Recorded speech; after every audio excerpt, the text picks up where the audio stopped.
Around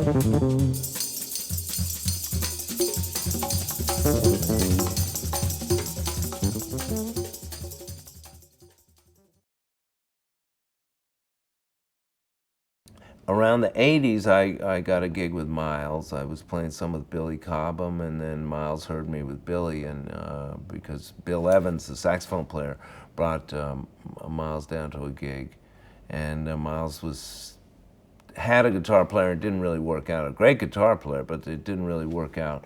So he hired me for the gig. And a few years after that, about 83 or so, I was getting basically too crazy on the road and too crazy off the road. I was just nuts at that time, and getting high all the time, and getting drunk all the time. And so much so that Miles actually tried to put me in a rehab. And if Miles tries to put you in a rehab, you know you got a little bit of a Jones. So, so I left Miles, and it was kind of by mutual agreement at that time. At the same time that I was leaving, I was talking to Jaco, because we were playing a lot while I was with Miles. We were just playing at a club right down where I lived, from where I lived, called 55 Grand Street.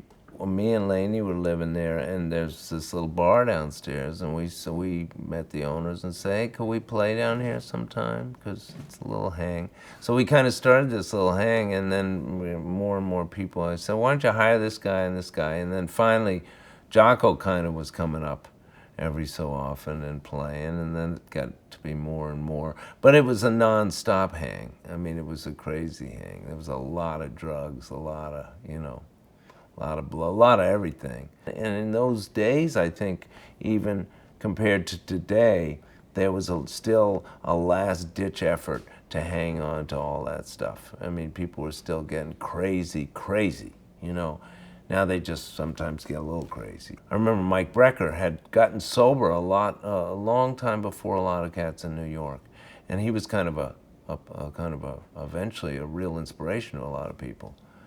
And because he was really out too for years, and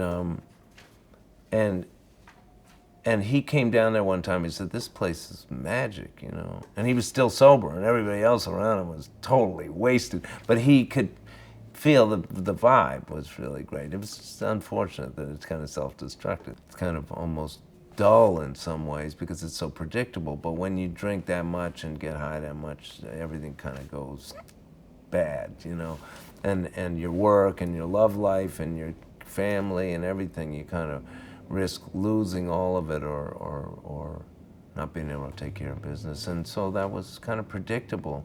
I mean, in the meantime, it could have been and should have been and still was in some ways, because there's powerful stuff that happens with music no matter what, in spite of everything else. And so there was a lot of beautiful stuff that happened there, a lot of great hanging out and a lot of great playing. Sometimes I see little things that somebody taped, or hear a tape of some of that stuff, and some of it's really smoking, like you wish, wow, where put that stuff out. And then some of it is like trash, it's badly recorded, and everybody was fucked up, and it's just, but there was energy for sure. It's a cool energy.